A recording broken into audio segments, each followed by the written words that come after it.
Everybody, Naj and Jay, still here at the Creative Vision Factory. We are here with the Delaware celebrity, Geraldo Gonzalez.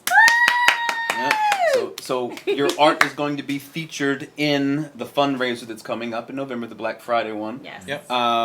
So I guess let's just start with your background as an artist. When did you start creating art? Well, it was started when I was a childhood back in the 90s. Okay. When I was born in southeast Pennsylvania. Okay.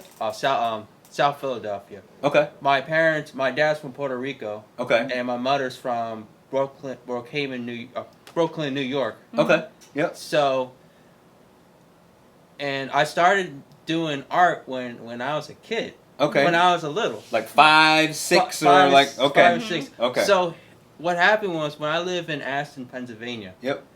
I wrote. I got tons of crayons, Mm-hmm. Okay. and I write in the walls. Oh. I write in the walls. This is. Some of us got our start in graffiti. Yeah. Listen, my I son love does it, so I understand. Yeah. This is very hip hop from the beginning, you know. But go ahead. Go ahead. And my mom said, no, don't do that. And I listened to my mother, and I was like, oh, I shouldn't have done that. And then I do it anyway. Mm-hmm. I still write in the walls. Do you remember what kind of stuff you would put on the walls? Just like doodles, or like what kind of stuff? I just do like lines. Lines. Like, Okay. Like train lines and stuff like that. But Okay. it felt good. Yeah. Yeah. And me and my mom, we started taking public transit. I took SEPTA, the Southeastern Pennsylvania Transportation Authority. Mm-hmm. My transit lines are Route 116. That's my hometown route. Okay. Okay. I live in the Aston area, Mm-hmm. and me and my mom would go to the mall, the Grand Run Mall. Oh yeah. But Oh yeah. I remember that place. Absolutely. Now it turned into apartment complex. Yeah. Wow. Yeah. Is it really? Yeah. There's no more Granite Run Mall at all. No. What's going on? I had no idea. Wait, the bus goes to Penn College. Okay. Oh, okay. Yeah. I had no idea. So That's just- when you were on the bus with your mom, you just took it in, I guess. Well, I always sit in the back because I like to listen to the engine. Ah. Because my mom, she was pregnant? sit in the back seat. I listened to the engine. It was a long story straight. I grew up. I was like, damn, these buses, these Detroit diesels are the loudest engines in my childhood. Huh. Yes, so that's why I'm a transit enthusiast, because I do a lot of research, what these buses were built, Okay. and what year they made it. Wow. So I moved to Wilmington. These buses are different. They're different company, different name. Which one do you like better? SEPTA and DART, because they both have. Well, SEPTA and DART, they got great connections, because we got the Wilmington North Line train, and then you used to have the 202 between Westchester to Wilmington was started on February 27, 1995. Wow. They used to carry 100 passengers a day between Wilmington and Westchester, because they're trying to get these cars off the road on 202 and get on the 202. Wow. So, when you were on the bus, obviously those kinds of memories just stuck with you. It stuck me forever. What was it? What about it? Was it just the engine, like the hum of the engine as you sit back and it's kind of vibrating, like the sights, or like what was it that kind of just stuck in your memory? It's just the engine part. Oh wow! Yeah, and the Okay. model part in general. So Cool. when did the pictures start for the actual buses? It was started when the year the bus was built, between 1980s, but that's what the new generated manufacturers started built. The GMT RTSs, they would start built in 1980s. That SEPTA has, and they rehabbed it in 1987. They had a new AC roof, air conditioning, and then all the next manufacturer, which took place in 1982, where its first ones were Neoplan 40-footers. And then now the total amount of the buses were 1,092 total. So when you started drawing the buses, though, Yeah. That was more high like high school, right? during high school. And so like too, it's like I have to just drop in here to tell you like, not only does Geraldo make like thousands of Technicolor amazing public transit drawings, Right.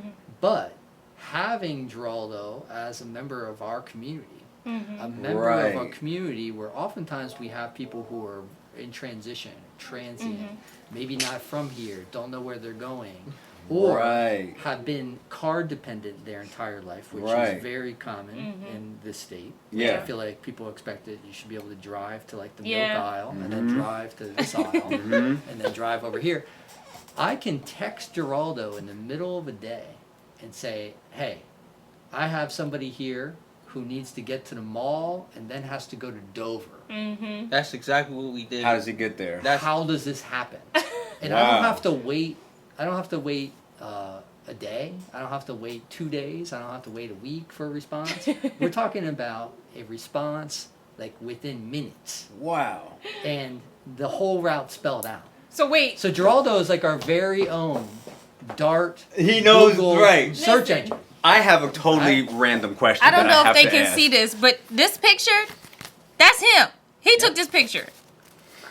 We need to name Dart after you. This sir. is a sort of random question, but I have a certain way of thinking. Yeah. Have you ridden the electric buses yet? Yes, I did. Do you like? How do you feel about the electric bus versus the diesel bus? The electric one is kind of it changed a little bit. Sure, but do you like? Do you? It's just I still like the engine part. Okay, okay, It's still out there no matter what. okay. But do you? It's a different sensation, right? It's a different station. Do you have a preference? It doesn't matter. I mean, Okay. Because like, so I'm like into motorcycles and cars and stuff, and there's like a big, it's not debate, but like it's a different driving experience between like a combustion engine and an electric engine. Right. And they both have their pluses. So I wanted to pick your brain and see what you thought about it, since Yeah. you paid so much attention to the engine. Yeah. That's interesting. So it's like the difference between vegan makeup and non-vegan makeup. Which one's my preference? I don't know anything about that world, but I don't know anything about engines, but Yes. I know there's differences. And there are pluses and minuses to both. Exactly. There's vegan makeup. And through Geraldo, I'm sorry. too, I'm even, and this is what really blew my mind, is that the drivers of various transit lines, there's actually a competition. Well, it's like a bus rodeo, right? Yes. Isn't it called? What? Yep. Yeah. Yeah. So Wait. it's like our insight through Geraldo, we've learned as a community, we've learned so much about public transit. Okay. We've understand our own system more too, but then understanding in this kind of detail and depth is just where the fascination and awe comes into me, because then as well it's like all the images that Geraldo's made during our time together. I mean, we've been working together for basically We're like doing 10 this- years, we're right? doing 10 years. For the whole length of Wow. the program. And it's just been incredible to see how the work has kind of evolved over those 10 years. The level of engagement with the deeper public. And then, too, it's like Geraldo's never had a problem of getting around. You know, like, No. So it's always been. I've seen you here before because I've been here before, but this is one of the funniest experiences, and I totally respected this. This is great. So Naj and I are doing an event at Theater N. Yes, and we are emceeing the event. And Geraldo walks in, he's like, "Hey, I'm Geraldo. If you don't know me, I want to be on your show. I got my art. It's great." And it's like everything that I would tell an artist of any kind to like try and get. He was respectful. He was like, "This is who I am. Let's do this." And I was like, "Oh, okay. Like we can make this work." And so like that was that approach. Could be applied to any person who was trying to build up whatever they do. And it was great. So fearless and like confident. Yeah. So I'm really curious to know how you then went from, you know, the 5-year-old drawn on the walls to now you just gave me a really cool looking business card, and you know you're in this wonderful magazine. Like, how did you get to that point? To get to that point, when I was in high school, I do art. Like, I go back to art when I was 15. I just during the Hispanic Heritage Month, 2 days during the Heritage Month. Friday the 17th, 2004. That was I got out from. Okay, here's how it happened. I was in school. I was on a computer, and they had these Dark First State poster contest because every year they do a poster contest from whoever wins it. They get a reward. They go like every school. They go to every school to get the rewards. I started doing art, and I have never ever done this before in my life, never. Mm-hmm. So I draw a picture of a bus with sticks, no from images, no photography, nothing. So I came to Dart, met with the general manager, and met with the staff member, and they took a picture of me with the SEPTA train, the little model, Mm-hmm.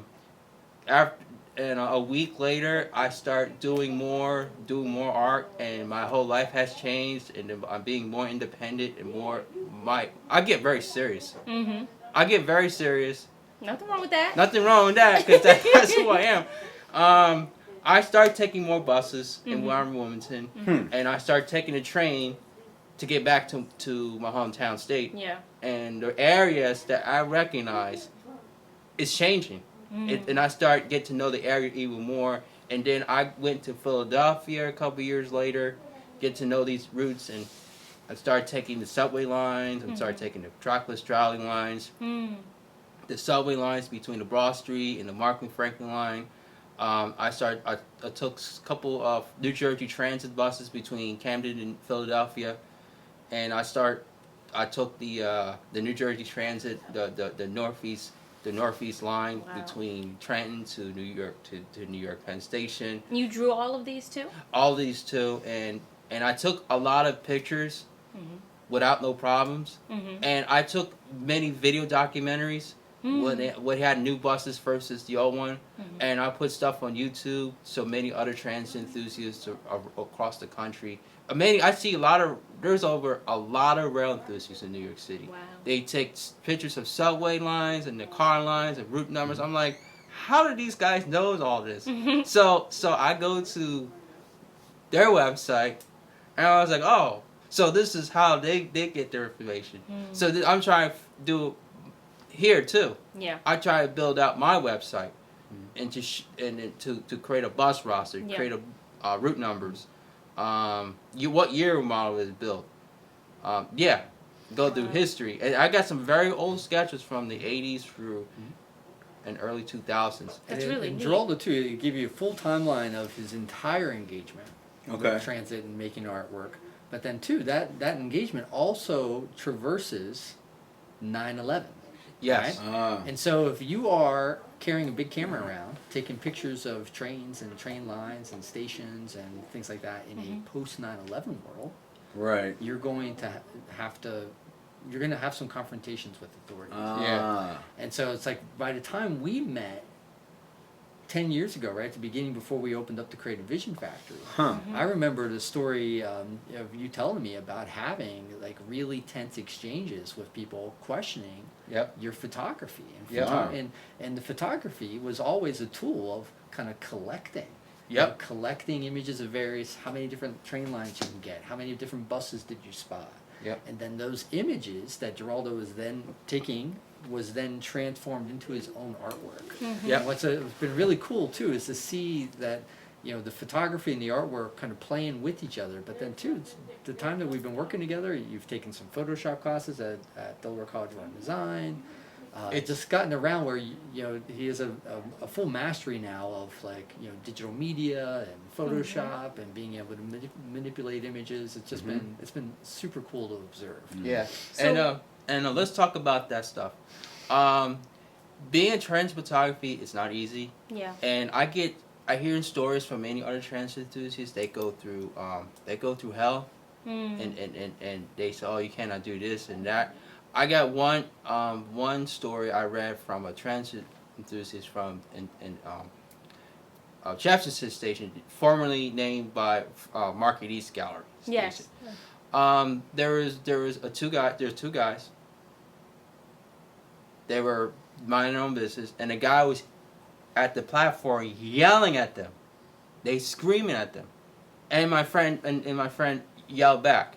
So they pull up the photography policy guidelines, and the workers say, I don't care what this says. And my friend posted on the transit group on Facebook, and they're giving us awareness, and so we had to, and a lot of us, we had to learn from it and see what's going on, because there's a lot of people with their mindset.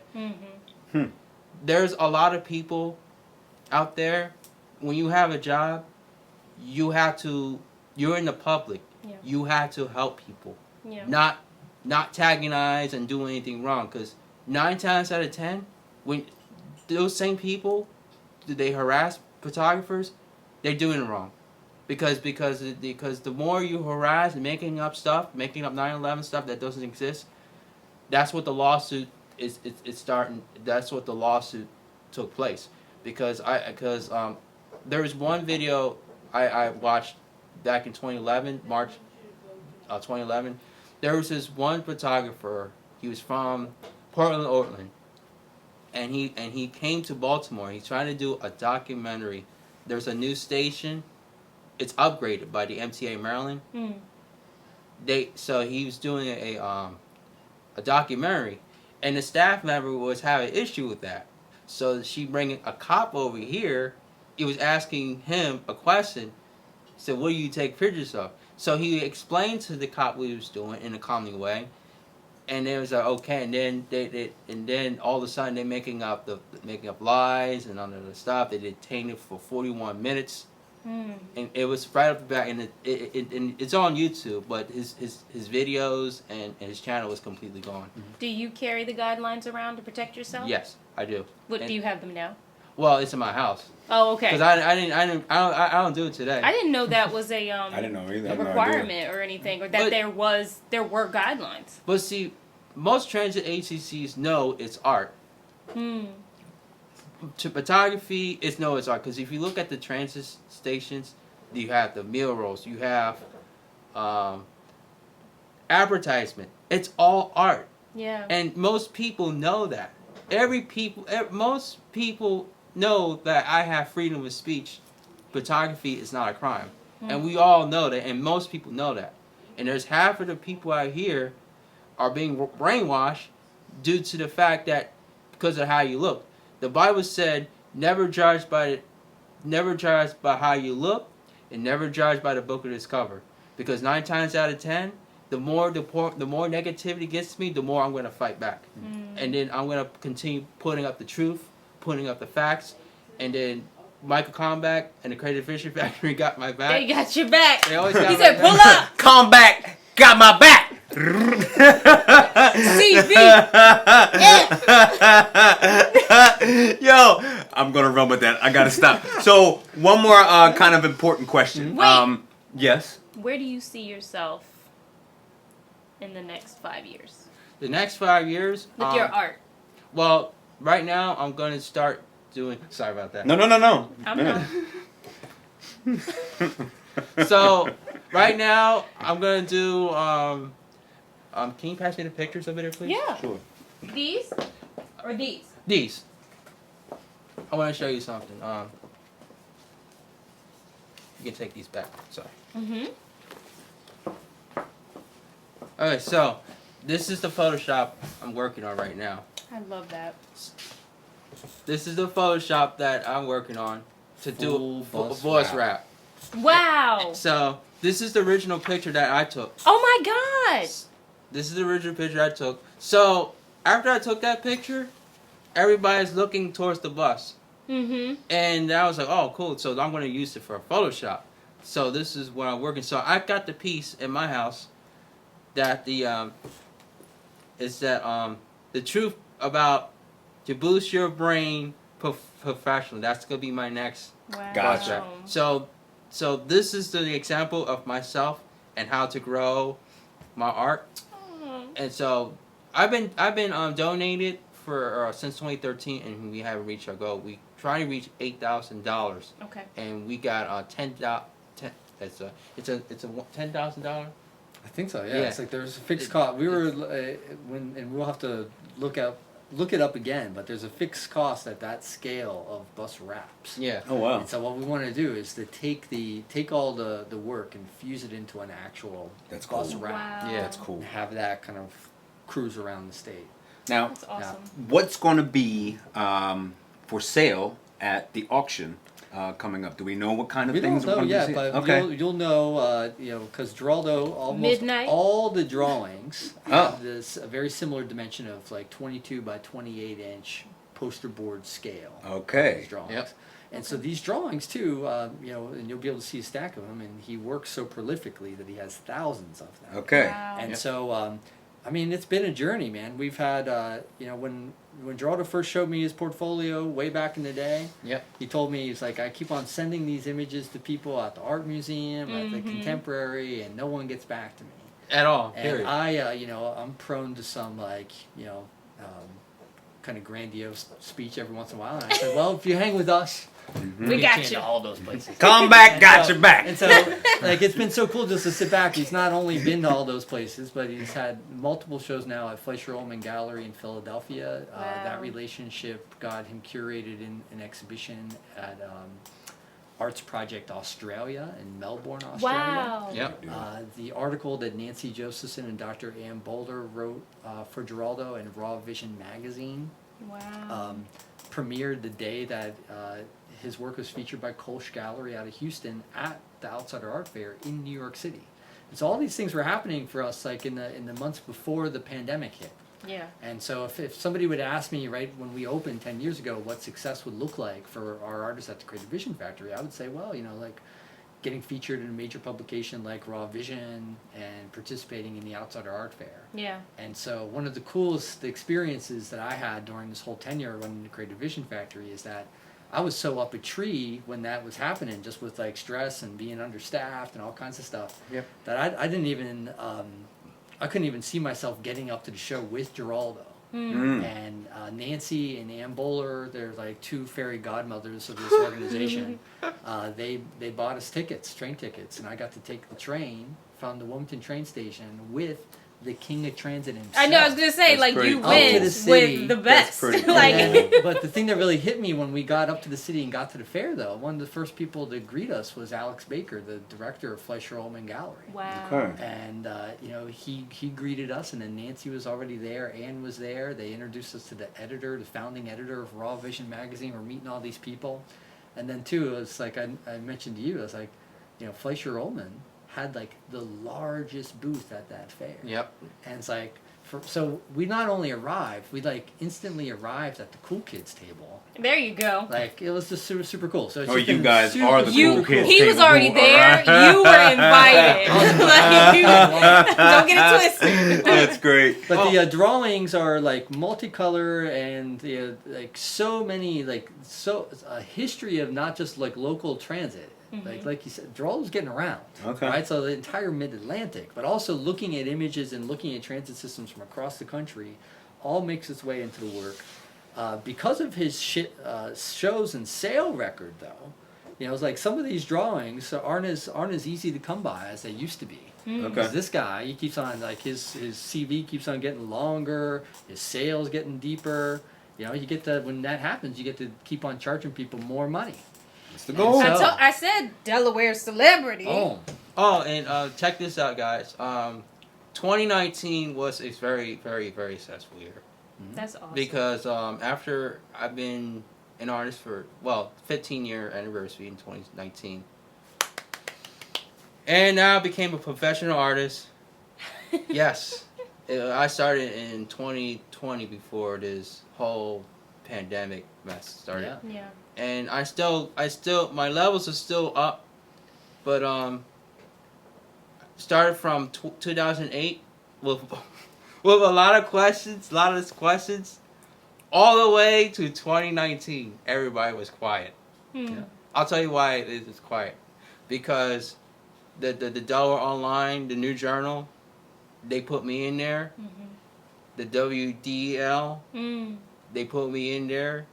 And then you got the Delaware Division of the Arts, they put me in there since I won the 2019 fellowship. Mm-hmm. And I'm all over the Delaware News. That article even got picked up by USA Today. Oh, wow. Yeah. That's awesome. Yep. So it's like it was kind of wild for me to see the article that we just had about Geraldo's fellowship win, but hearing it from family members of mine in Georgia. Yeah. Like, it was kind of like, whoa. Right. USA wait a Today. minute here.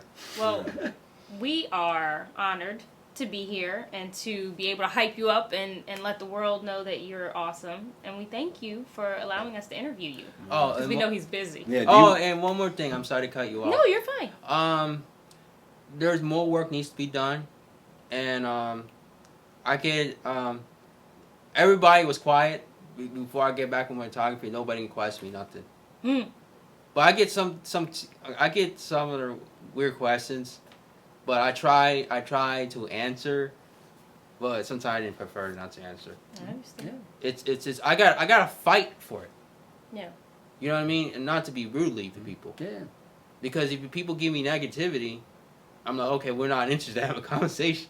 Does that make sense? Yes. Yeah.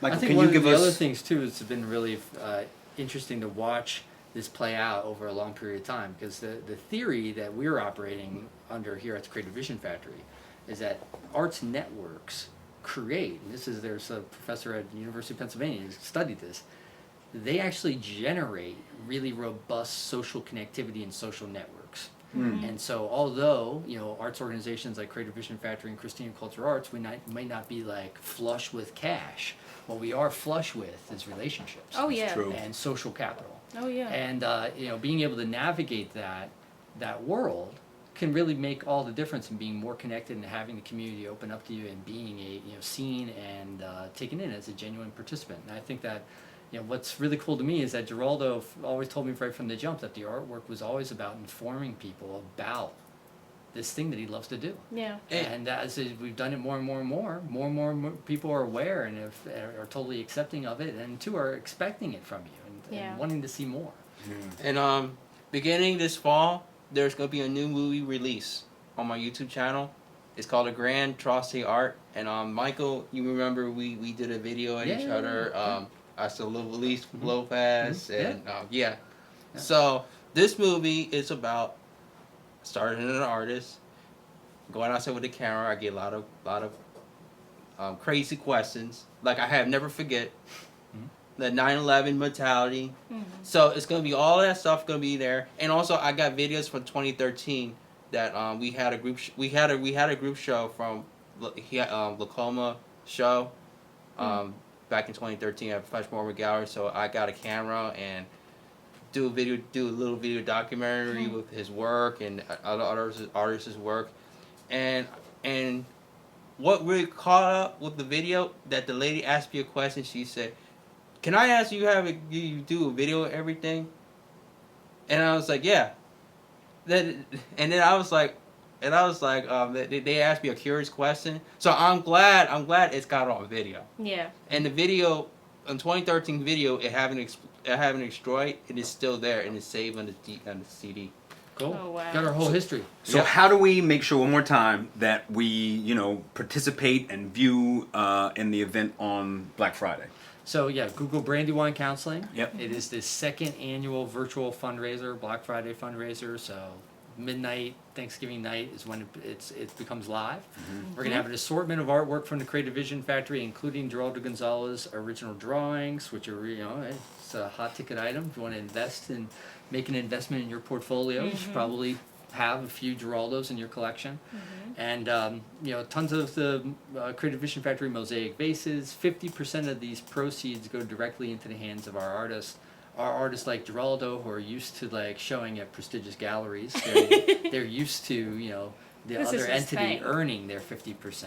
Yeah. And so Brandywine Counseling is earning that 50%, but 50% coming back into our artists' hands is what makes this opportunity really incredible. So. Thank you guys so much. Thank you so All much. right, thank you. Thank you for watching. We love you. Bye. Cool. And Thank you. You're very welcome. And then Is it okay if I so can